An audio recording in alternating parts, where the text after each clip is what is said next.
Diz para o teu irmão: meu irmão, eu estou me preparando para morar nos céus. E você?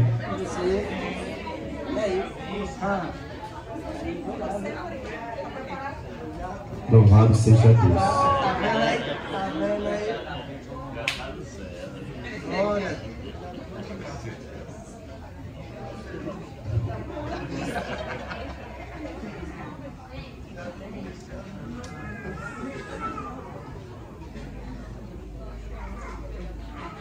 Amém?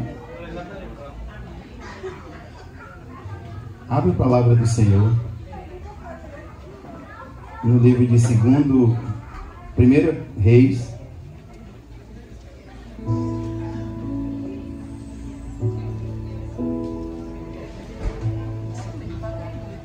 cadê Ana? Livro de 1 Reis, capítulo 17, do verso 8 em diante.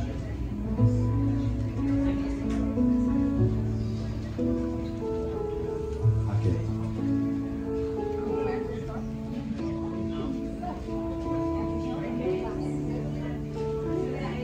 Nós vamos falar de uma história bem conhecida nesta noite. 1 Reis, capítulo 17, do verso 8 em diante.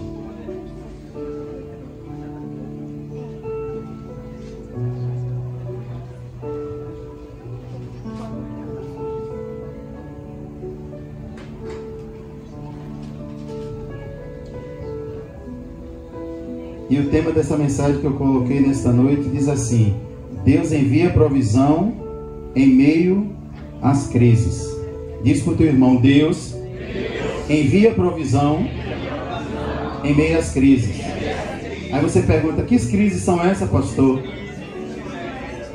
Eu creio que todo mundo que está aqui vive um momento conturbado, vive um momento, sabe, de que parece que o chão sumiu, que parece que as coisas está tudo fora do lugar e que você não sabe como fazer e que você até fez uma grande coisa lá atrás, mas o que está acontecendo com você aqui hoje você não sabe como resolver.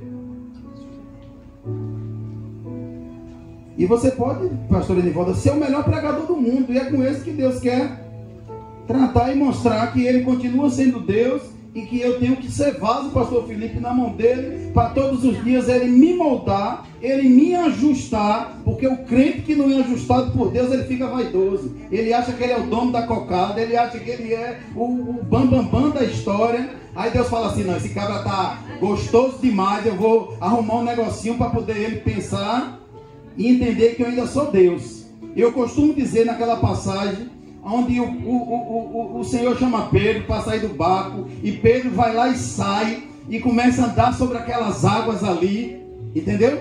Do jeito que Pedro era sanguíneo e do jeito que ele estava, se ele consegue ir até Jesus, a igreja estava dividida. Mas como é que tu fala isso, bispo? Isso é eu falando, porque do temperamento, irmã Regina, que Pedro era, que Pedro precisou ser tratado muito de lá para cá. Eu te digo nesta noite, se Pedro consegue chegar até Jesus ali e dizer: ó, me dá a mão, Pedro, que agora tu está comigo aqui. Oxe, tinha outra igreja ali junta, estava dividida e aconteceu o maior rendezvous, mas Deus permitiu que o vento ficasse mais forte e que Pedro começasse a afundar. Por quê? Tem coisas nas nossas vidas que ainda não chegaram porque não está na hora. Eu costumo dizer que não está na hora. Mas tu fala isso por quê, bispo? Tu não fica ansioso, tu não fica querendo as coisas antes da hora? Quem é que não quer? Mas Deus fala: não é na sua hora, não é na minha hora. É quando você aprender a administrar. É quando você aprender a perdoar. É quando você aprender a entender que eu trabalho para aquele que neles esperam. Sabe? E tem momentos nas nossas vidas que você pensa que você está só, que não tem ninguém olhando para você.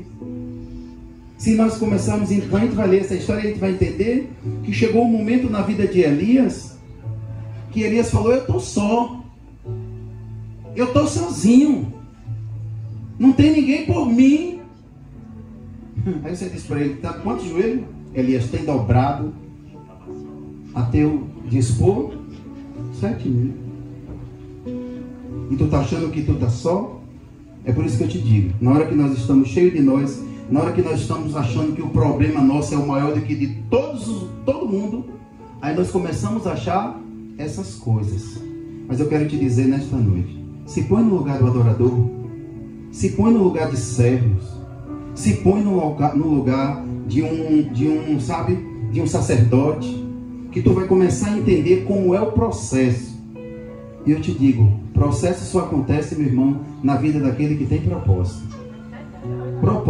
Processo só acontece na vida daqueles que têm propósito. Então eu quero que você acompanhe a leitura. Eu não sei onde eu botei os óculos, eu tenho 2, mas hoje nenhum veio comigo.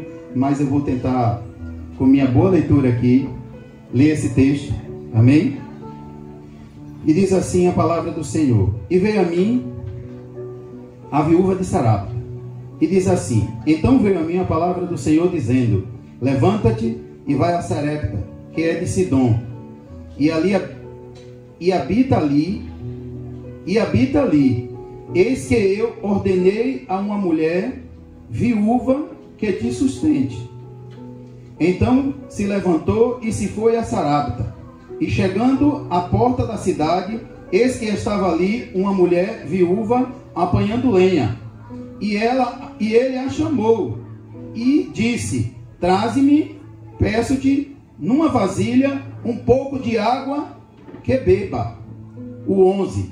E indo ela buscá-la, ele a chamou e lhes disse: traz-me agora também um bocado de pão na tua mão.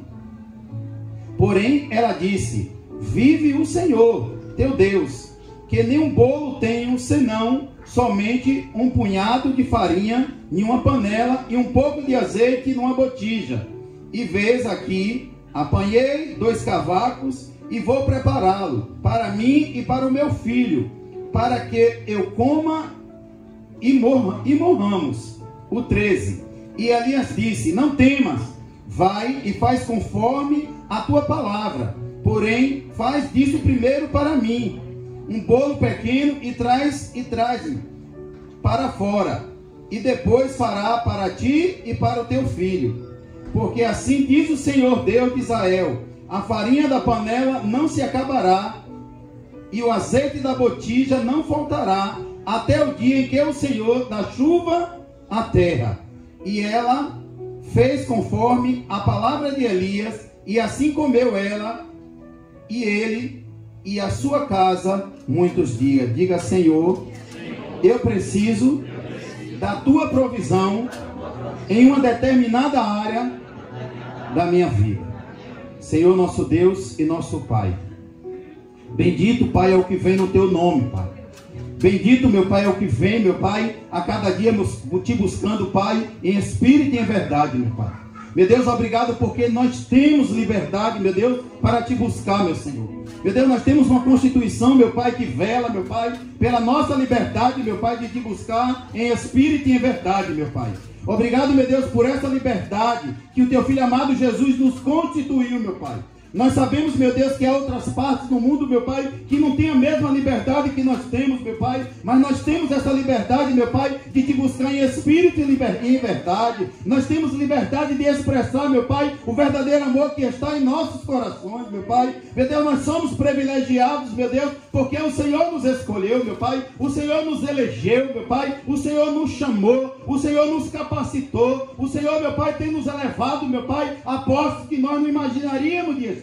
E hoje nós estamos aqui, meu Pai, sentados nessas cadeiras, meu Pai, sabendo, meu Pai, que passamos por lutas, que passamos por provações, que passamos por dificuldade, mas nós queremos em Cristo Jesus, meu Pai, que o Senhor nos ajude, meu Deus, a vencer cada obstáculo, meu Pai. Meu Deus, eu não sei como está a vida de cada cada um aqui, meu Pai. Mas de uma coisa eu sei, meu Pai, que aquele que trabalha para Ti, meu Pai, tem uma recompensa do Senhor, meu Pai. E nós queremos, Pai, a cada dia esperar em Ti, meu Pai. Nós queremos, Pai, a cada dia confiar em Ti, meu Senhor. Porque Tu és a nossa fonte, meu Pai. E nós queremos a cada dia beber desta fonte, meu Pai. Por isso, meu Pai, em nome de Jesus, toma cada coração, toma cada mente, toma cada vida aqui na Tua presença, meu Senhor. Meu Deus, em nome de Jesus, eu quero orar nesta noite, meu Deus, por aquele que perdeu o seu ente querido neste dia, meu Senhor. Meu Deus, em nome de Jesus, eu sei que Tu és o Jeová Jireh, o Deus da provisão. Meu Deus, eu coloco a vida de Lô nas Tuas mãos. Eu coloco a vida de Dona Nilza, meu Senhor, em Tuas mãos. Eu coloco a vida do seu filho, meu Pai, o qual eu não sei o nome, em Tuas mãos. Meu Deus, visita esta família nesta noite, meu Senhor.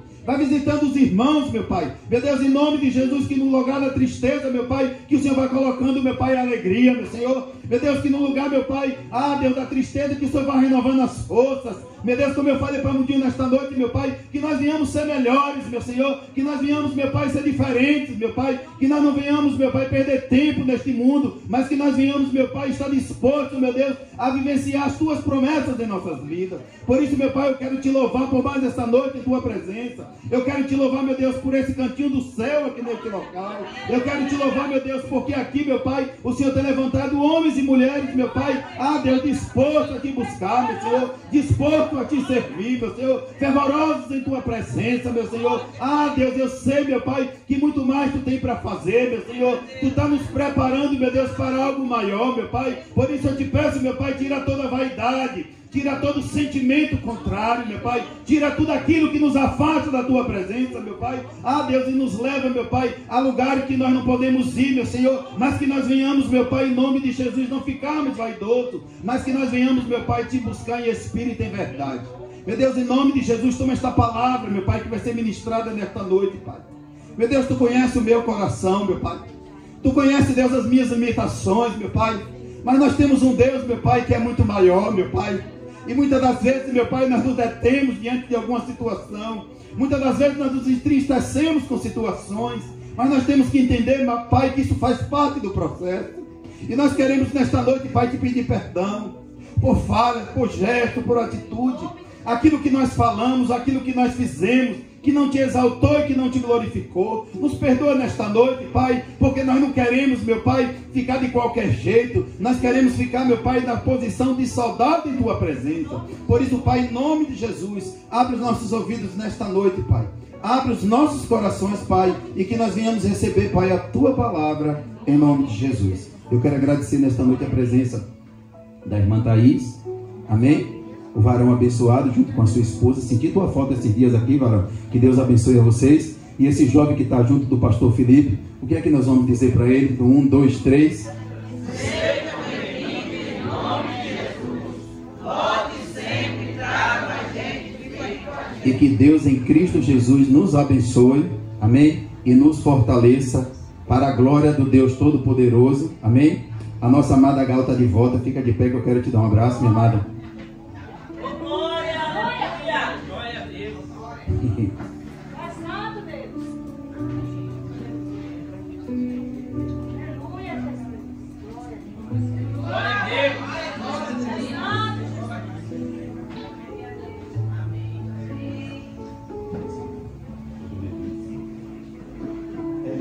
Amém, Deus abençoe. Amém? Gal me pediu ao bispo, eu nem sabia disso, ela contou para a bispa. Ela queria passar uns dias. A gente ficou, quer dizer, a bispa ficou triste, não me falou nada. Foi logo quando aconteceu um episódio lá na casa da minha mãe.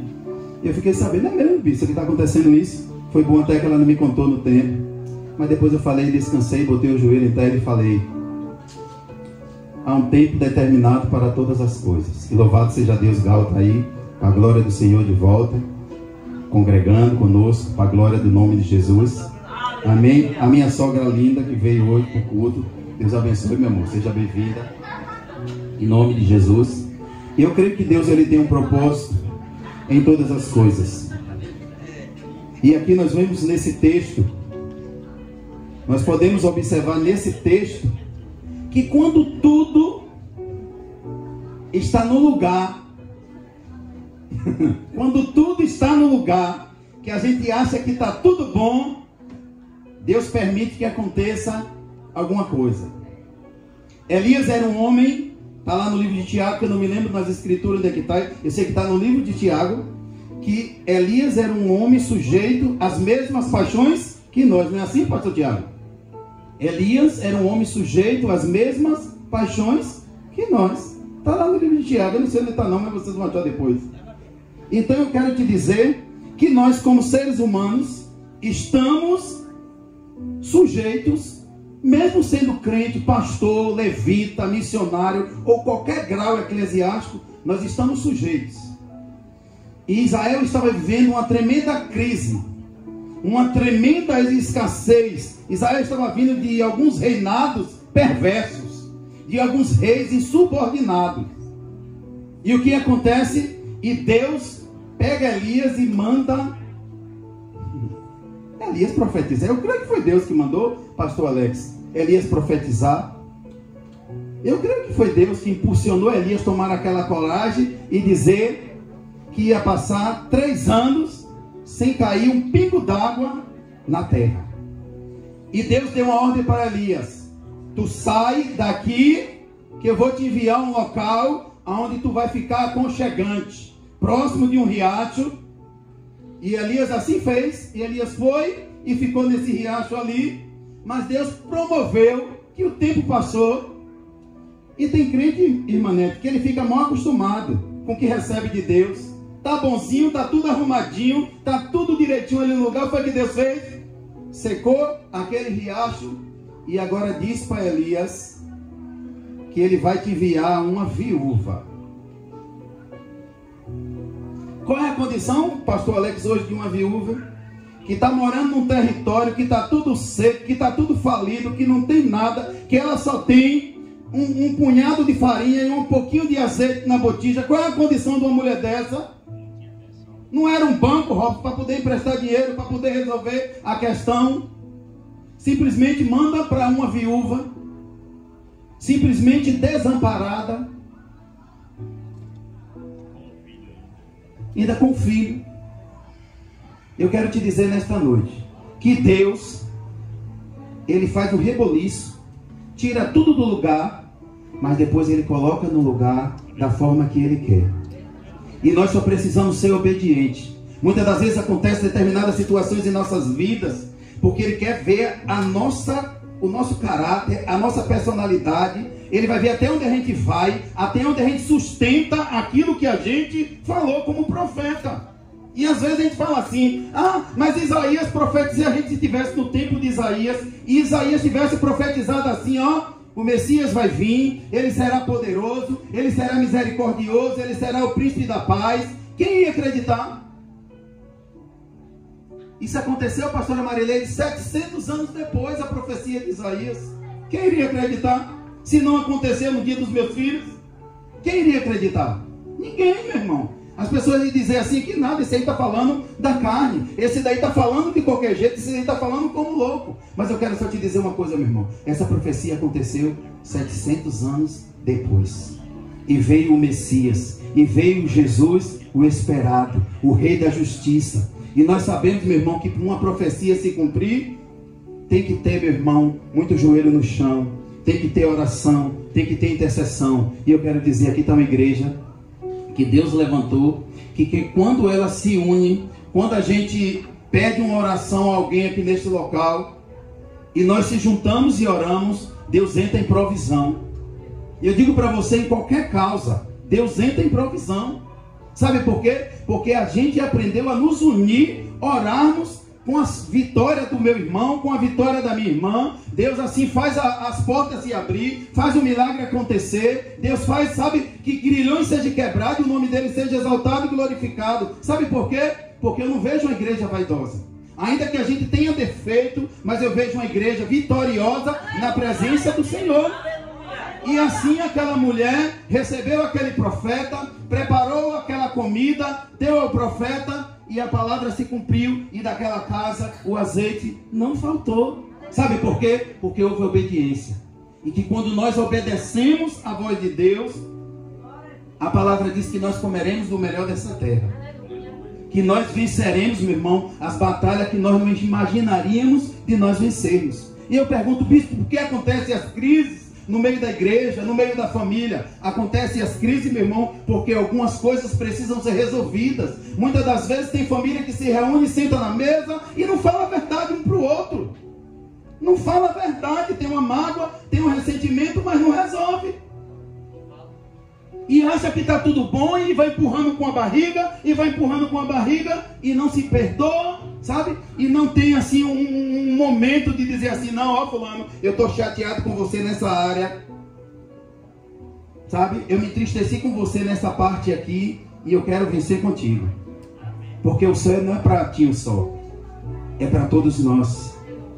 E a Bíblia diz que aquele que é puro de mão e limpo de coração, esse agrada a Deus. E nós precisamos agradar a Deus. E nós precisamos fazer a vontade de Deus. Mas para fazer a vontade de Deus, nós temos que mortificar a nossa carne. E eu quero te dizer que Elias era um profeta solitário. E ele precisava andar em sociedade. E olha o que Deus propõe para Elias, para ele ir para uma casa de uma viúva, porque aquela viúva iria alimentar Elias. Elias era um homem solitário. E Deus está aí, o homem solitário. Imagine ele como profeta sendo um homem solitário, tio. Ele precisava entender que ele precisava viver em sociedade. E muitas das vezes nós, com as nossas limitações, pastora Marilene, nós queremos no momento da agonia, no momento das pressões, nós queremos buscar os nossos próprios interesses. E eu quero te dizer nesta noite, essa é a noite de nós abrirmos o nosso coração, sabe? E falar para Deus, ó Deus, eu tenho essas limitações em minha vida. Eu tenho esses defeitos na minha vida. E eu preciso ser consertado. E eu quero nessa noite abrir meu coração em tua presença, para que tu me trate dessas coisas. Porque eu sozinho não vou vencer. E eu quero dizer, nós sozinhos, nós não vamos vencer. Mas a palavra diz que com Cristo nós somos mais do que vencedores. Mas nós precisamos, meu Deus, meu irmão, dar testemunho dos milagres que Deus faz nas nossas vidas. Nós precisamos dar testemunho das maravilhas que Deus faz em nossas vidas. Sabe por quê? Porque aqui dentro tem homens e mulheres que precisam pregar a palavra, que precisam falar do amor de Deus, mas não tem se encorajado para isso. Sabe por quê? Porque muitas das vezes não se acha merecedor do título que Deus colocou em suas vidas. E nessa noite nós precisamos valorizar o que Deus colocou em nossas mãos. E eu quero te dizer que é muito grande. A unção que foi derramada na minha e na tua vida é algo precioso. E nós precisamos, meu irmão, em nome de Jesus, nos levantar nesses últimos dias e propagar as maravilhas que o Senhor tem feito nas nossas vidas. E Elias precisou ir ali ver aquela situação daquela mulher. Porque eu quero te dizer, Elias estava sendo preparado para os grandes adventos que iriam acontecer. E eu quero te dizer, Deus está nos preparando nesta noite para os grandes adventos que vão acontecer. Cada um aqui tem uma responsabilidade, cada um aqui tem uma profissão, cada um aqui tem uma família. Mas eu quero te dizer, o Deus é o mesmo. E nós precisamos devolver para Deus a honra, a glória, o louvor e a adoração. Eu quero te dizer que o nosso Deus trabalha para aquele que nele espera. E nós precisamos muitas das vezes descansar. Mas como é isso, esse descansar? Esse descansar, meu irmão, é você colocar nas mãos de Deus, que é isso que é difícil. Não sei com a tua vida comigo, esperar é difícil. Eu quero dizer para vocês, é muito difícil o processo. Mas Deus quer que a gente venha aprender a esperar nele. Porque o tempo é dele. Ele não demora e nem se atrasa, ele chega na hora certa. Eu sempre costumo dizer, pastora Jaque, que há lugares que eu vou, ou que a senhora vai, que eu não vou, mas que nós temos que aproveitar daquilo que Deus está proporcionando para as nossas vidas. Só que muitas das vezes há momentos que a gente precisa proporcionar, que a gente precisa valorizar aquilo que Deus está nos proporcionando, pastor Isaías, e muitas das vezes nós estamos tão cheios de nós que nós não acreditamos. Elias chegou o momento de dizer que ele estava só. Quantas das vezes nós dizemos isso, pastor Felipe? Que nós estamos sozinhos, que família não está lembrando mais da gente. Mas eu quero te dizer uma coisa, meu irmão. Deus sempre está ao meu e teu, a minha e a tua disposição.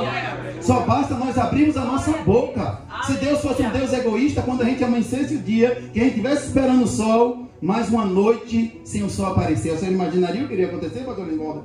Desce 5 horas da manhã, você não vê se o sol despontar no horizonte? Iria ser uma coisa estranha, né? Mas eu quero te dizer, o nosso Deus é fiel. O nosso Deus é fiel. Ele não cobra pedágio, pastor, para o sol nascer. Ele não cobra pedágio para o sol quando vai embora. É tudo de graça para nós. Mas só tem uma coisa que nós temos que prestar: a verdadeira honra, a verdadeira glória ao Deus Todo-Poderoso.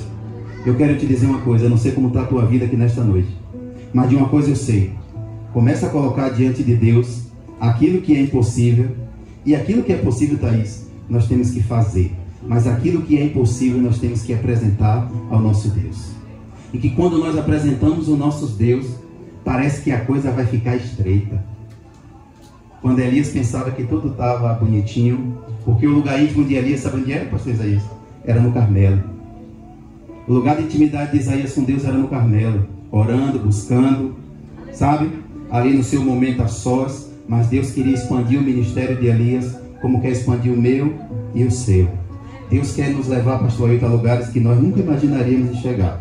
Mas nós precisamos nos preparar. Nós precisamos, em nome de Jesus, abrir a nossa boca, pastor Diaconisa Imonete, e dizer onde é que está apertado. Ser sincero com Deus e dizer: ó Senhor, está assim, está assado, não está do jeito que eu quero, mas eu quero que tu me moa, ainda que tu me leve, Pai, à casa do oleiro, para eu ver como é que faz o vaso, mas eu aceito, meu Pai, passar por esse processo. Sabe por quê, Senhor? Porque eu sei que nas tuas mãos nada está perdido. Não tome nenhuma posição precipitada não, meu irmão. Não tome partido de determinadas situações que você não tem intimidade. Quantas das vezes na nossa família nós tomamos algum partido de coisas que muitas das vezes nós não temos intimidade, que nós não sabemos nem da verdadeira verdade, e nós entramos de cabeça, e quando nós entramos não é nada daquilo que nós pensamos, simplesmente por causa de uma posição que eu não tomei, por causa de um perdão que eu não dei. Eu quero julgar a pastora Marileide, e eu quero te dizer nesta noite: é hora da gente pensar no tipo de crente que nós estamos sendo nos últimos dias. Elias era sujeito às mesmas paixões como nós. Não era porque Elias era um profeta que ele era um bambambam, não. Ele era sujeito às concupiscências da carne. Mas eu quero te dizer nesta noite: o Senhor nos chama para nós, nessa noite, vivenciar da promessa dele em nossas vidas. E nós precisamos, meu irmão, nos levantar e dizer: ó Senhor, não está do jeito que eu quero, mas que não seja feito, Pai, a minha vontade, mas a tua vontade. Então creia, meu irmão, que nada vai ficar do mesmo jeito depois que nós colocamos ela diante da presença do Senhor. Creia que Deus é o Deus da provisão em todas as áreas das nossas vidas. Naquilo que você acha mais impossível de acontecer, descansa o teu coração, descansa a tua alma. Mas bispo, é difícil descansar em meio à tempestade. Mas eu quero te dizer uma coisa: se o nosso mestre descansou na proa daquele navio lá, nós podemos descansar também. Mas bispo, é difícil, Jesus é Jesus e eu sou eu. Mas a palavra diz que ele, grandes coisas eu faria também. Ele diz que grandes coisas eu faria também se eu cresce. E nós precisamos acreditar para o milagre acontecer. Aleluia. Então, se assim que Deus providenciou aquela viúva para alimentar aquele profeta, quanto mais a mim. Quanto mais a mim. E eu quero te dizer só uma coisa, meu irmão. Enquanto Elias estava ali naquele riacho, imagine, uma ave de rapina chega na tua casa, porque diz que foi um corvo. Como é que corvo traz a bagagem do alimento para dar os pintinhos dele, Rosa? Deve ter alguma coisa ali que fique parada, né, pastor Felipe? Imagine, Deus ordenou um corvo para alimentar Elias. De manhã, o pãozinho quentinho na chapa. Meio-dia, o churrasco de picanha, de carneiro. Porque a gente tem que ver que é carneiro, né, pastor? Ou de um coelho, ou de alguma coisa parecida que tivesse ali naquelas planícies ali. Então eu quero te dizer uma coisa: Deus providenciou. Imagine, crio, aquele corvo arrotando lá, ele é daqui o pão, ó. Porque o corvo traz a bagagem, a comida para dar os pintinhos dele, é dentro de uma bolsa lá que tem ali, chega lá e vai lá e arrota. Aí você diz assim: que coisa nojenta. Mas eu quero te dizer que quando Deus quer tratar, tio, não é nojento, tio? Ah, imagine. Mas quando Deus quer tratar com a gente, muitas coisas estranhas acontecem. E que se nós tivermos com os nossos olhos carnais, nós não vamos ver ninguém por nós. Mas eu quero te dizer que quando nós começamos a olhar com os olhos espirituais, nós vamos ver que há anjos todos os dias nos guardando, nos protegendo, nos fortalecendo, nos direcionando. Sabe o que é que acontece? Quando nós entramos nas nossas crises, nós não acreditamos nem mais na oração que nós fazemos. Nós começamos a entrar num processo. Creio eu, e muitos historiadores falam que Elias passou por um processo depressivo na vida dele, por conta dessa solidão. Mas onde é que eu quero chegar aqui nesta noite, meu irmão? Deus, Ele traz a sua provisão onde menos nós a gente imagina. Mas sabe o que é que nós precisamos fazer? É nos movimentar. É não aceitar aquela vida de rotina. É não aceitar aquela vida, aquela mesmice. É nos levantarmos, meu irmão, e dizer: ó Senhor, eu sei que tudo podes e que nenhum dos teus planos serão frustrados em minha vida. E eu quero nessa noite que você fique de pé. Eu gostaria que a Ana viesse cantar essa canção. Amém? E que você reflita nesses últimos dias e nesses dias que nós estamos vivendo. Por que você está vivenciando essa situação? Por que esse mal tem batido à tua porta? Por que esse mal tem batido na tua empresa, na tua família? Não comece a ficar questionando Deus. Pergunte, Senhor, por quê?